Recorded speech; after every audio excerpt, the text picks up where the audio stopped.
I did not have sexual relations with that woman.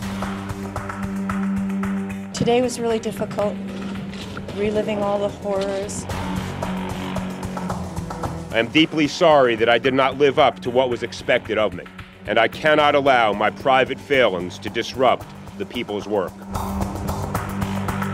Sexual misconduct has become part of American culture. For actor David Duchovny, it's been a case of real life imitating art. Duchovny plays a sex addict in Californication. You are one kinky Satan. He also checked into a rehab facility himself to deal with his own sexual addiction. Reported cases in America are now in the millions. Some estimates suggest 3 to 5% of the American population, including stories of ordinary folks like the Dohertys from San Antonio, Texas.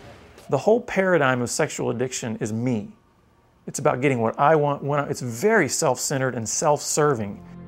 Jonathan was the quintessential Christian young man, a Bible study leader at college where he met and began dating his future wife Elaine. Here was this incredibly virtuous, pure, wonderful woman. What I liked about him is, like, say on our first date, he prayed before our meal, and I just thought I had found a really godly man. They married in church just a year later, pledging themselves to keep the marriage bed pure. But Jonathan was already leading a secret life. Had you any idea or any inkling of what Jonathan was doing secretly? No. The first year we were married, he came to me and he had said that, he wanted to confess something, and that he had taken like a JCPenney's catalog and masturbated to it. This is how naive I thought I was. I thought, look at what a godly man he is. He is admitting this struggle to me. What Elaine didn't know was that Jonathan was amassing an entire catalogue of pornography. Like many sex addicts, his newly bought computer would soon propel his obsession. Is sex addiction an actual condition, or is it more of a phenomenon encouraged by the media? Absolutely an addiction. We are viewing sex addiction, sex compulsivity, in the same way that we do other addictive disorders like alcoholism, for instance. Of the 70% probably of sex addicts report online pornography as the strongest feature of their addiction. Looking at images then progressed to sending instant messages to women on chat rooms. And then, as he was flirting with one woman, 2 little words came across: want to meet? And so we decided on a place to meet.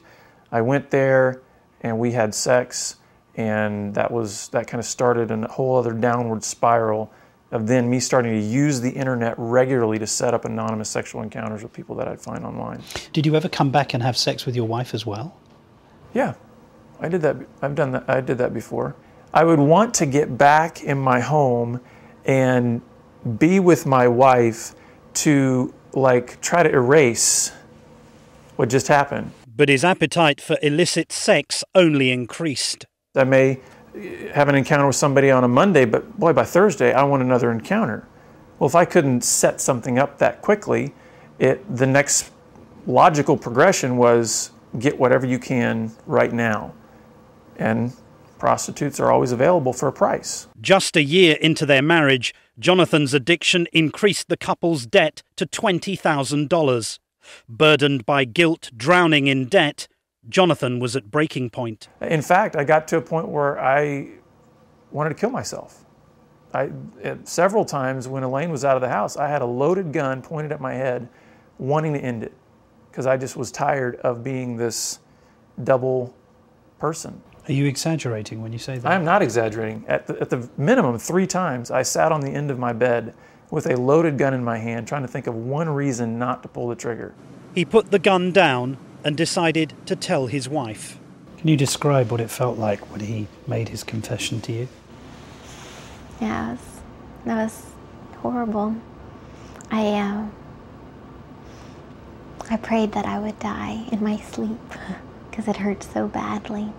I was so hurt and angry and rejected and humiliated, and I thought I was the big idiot. Elaine walked out, believing her Christian husband had become possessed by evil. Meanwhile, Jonathan underwent an intensive period of counselling, sold his television and got rid of the computer. It has been a painful recovery, but Jonathan and Elaine eventually restored their marriage.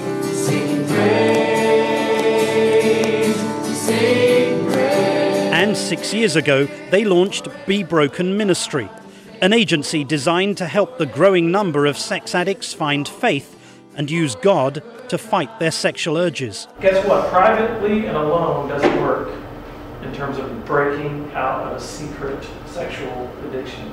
They host seminars, sharing their own experience as proof that this addiction can be beaten. One of their clients asked us not to identify him as he shared his disturbing story. The problem that I ran into is the high-risk behavior. I've had some activities that would be considered illegal, that would have grave consequences. Did you use violence on somebody?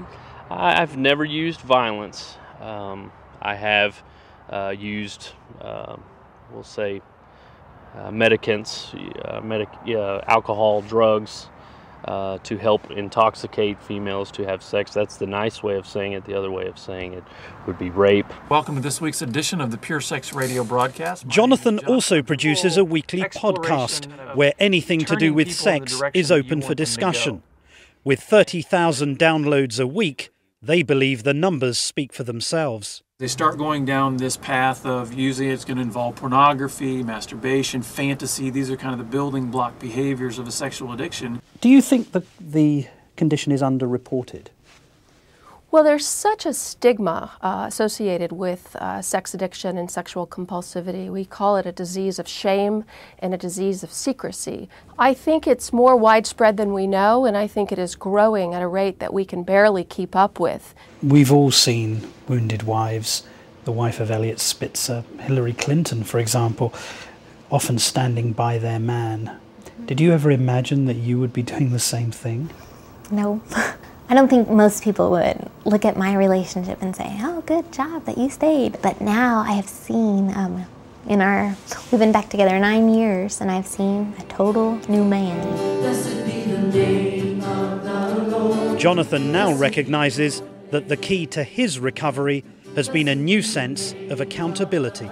How do we know that you're not secretly doing exactly the same thing that you did for 12, 13 years now, even as we're speaking? Mm-hmm. Why don't you follow me around for a while? Because, that's actually what I ask people. Because you're right. How can you know that I'm not putting the image on right now, how I'm not presenting? You're very good at it. You spent your life doing it.